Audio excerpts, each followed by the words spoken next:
Hello and welcome back to Last Night I Watched, the podcast that hopefully helps you answer the question, what is it you've been watching recently? As you know, weekly film reviews here. Thank you very much for sticking with me. It's whatever I find across the streaming-verse, cinema-verse, to give you something that you can go home and maybe watch tonight, maybe not, maybe avoid, maybe tell some friends about, maybe you find something interesting here you can share with someone else, even if I don't personally like it. And it's really great you've been here. Thank you for your support in this journey. And yeah, let's get started with this week's one because I've got quite a lot to say about it and mostly good stuff.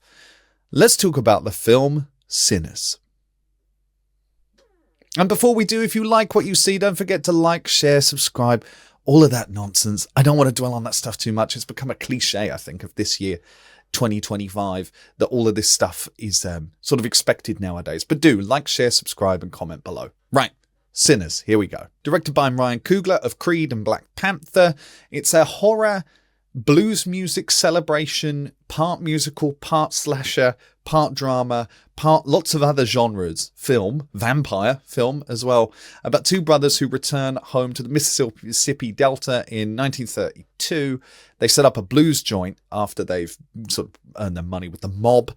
And they set up a blues joint as a place to be central to the black community in the area. Elijah and Elias, the twins in the role, both played by Michael B. Jordan.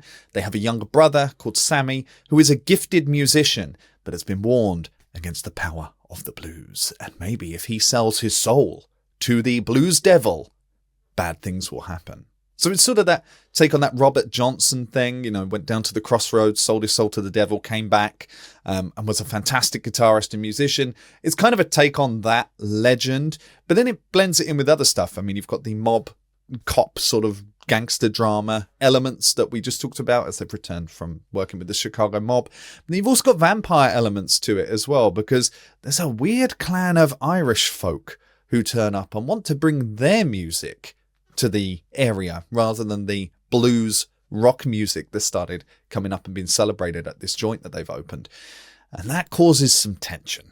And I don't want to say too much more than that. I think the vampire thing already kind of ruins a bit of the film, although you can get it from the trailers and just quick plot synopsis. So I don't really want to go into too much detail more than that. But what pans out after this is a film that blends drama with action, with horror, with adventure, with comedy, and with blues music celebration. I think there's a lot of allegories in this film for how blues music was then taken by white folk and sort of exploited and turned into something completely different. I think there's definitely an allegory here for that. I also think there's this race narrative that's really well handled here, where the white folk, these Irish folk, come and try to dominate this part of town. I think that's told very well.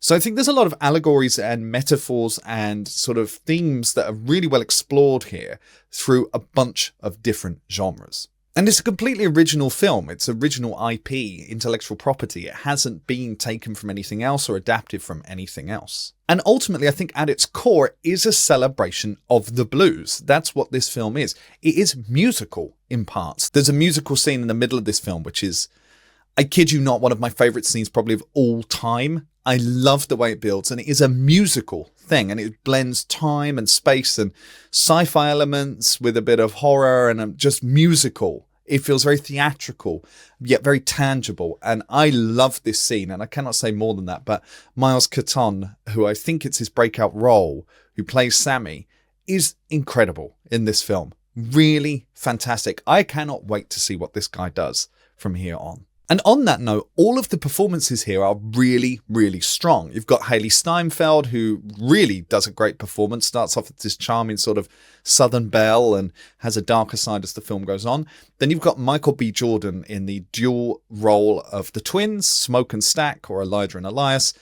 And while his performance is great, I do have problems with the twin detail, but we can get onto that in a second. And I think it just is a well-made film. Visually, it's very impressive, very ambitious. The acting is incredibly strong. The score by Ludwig Göransson, I mean, he comes off of Oppenheimer fame and loads of other films as well, but his scoring nowadays, I think, is in demand as sort of Hans Zimmer or similar person. Like, he is fantastic in this. Like, really, really great score in this. Again, knocks it out the park. Which is particularly beneficial because music is at the forefront of this film. It is a musical in that sense. Not that characters sing, I mean they do, but they don't replace dialogue with song, but it really is a celebration of music. And I think that helps it stand out. It's a little bit historical drama, a little bit of sort of black history recap. It's a little bit blues music recap. It's a little bit vampire. It's a bit horror.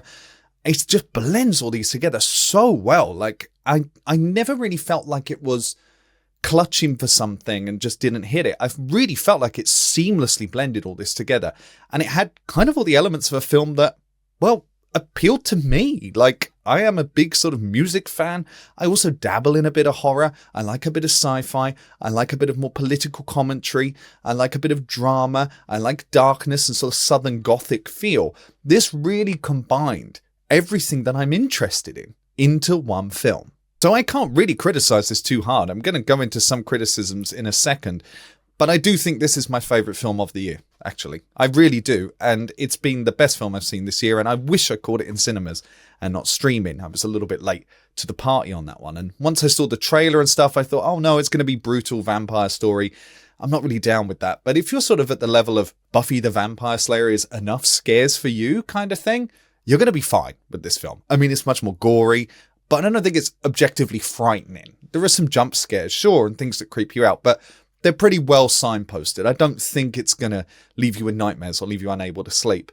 And the pacing of the film and the action, the focus on action and movement is so much. It's so kinetic, this film, that you really can't sit in the horror and the scares too long. It's just a fun time, like a really fun time. I only have very few criticisms. I do think maybe the structure is over-ambitious at times. The tonal shifts are a bit jarring maybe for some, not for me so much, but I can see that maybe they don't all fit together so well. Sammy's supernatural sort of musical abilities are introduced in this wonderful sequence, but then they don't really play all that much of a part as it goes on. It's more sort of focused on, oh, he brought this curse on kind of thing, and then the tone shifts to something else. And I don't know, it could have called back to that maybe in some way, maybe a bit more explicitly. I do think it's a little long as well, 2 hours, 20 minutes. I think you could have shaved 15, 20 minutes off of this and kept it to a tight 2-hour film. I didn't really feel that it overstayed its welcome per se though. I also think a little bit too much focus has been placed on the dual Michael B. Jordan role. And while the visual effects are great, and it's not that you notice that it's honky or weird, I just don't really see the advantage of it. I think it's cool from a production perspective. I think it's great it happened. I'm glad it happened. But I don't know that it adds anything, the twin thing. It could have been any two people. So it does kind of feel like technical complexity for the sake of technical complexity, which somewhat bothers me on some level, but very slightly. So I don't think it damages the film per se. I still don't think it was necessary though. And it's cool, but it is a gimmick. I think this could have been anything. And the fact that they're twins, I don't really think adds all that much to the plot and the story or the themes. It could have really been any two characters. So for that, I will mark it down slightly. With that said, I'm going to recommend this film wholeheartedly. I had a whale of a time watching this film. I've already watched it a couple of times and I'm probably going to watch it again. I wholeheartedly recommended this film to a friend recently and he hadn't even heard of it. But when I explained to him, you know, it's part blues, part this, part that, he was hooked and like, this film just sounds wonderful. So I'd be interested to know what he thinks about it. But I can wholeheartedly recommend this film and I'm going to easily give Sinners a 9 out of 10. Not quite a 10. It's not quite perfect. We'll give it a 9. What did you think of Sinners? Thank you very much for listening and watching along. Leave me a comment below. Let me know what you thought of it.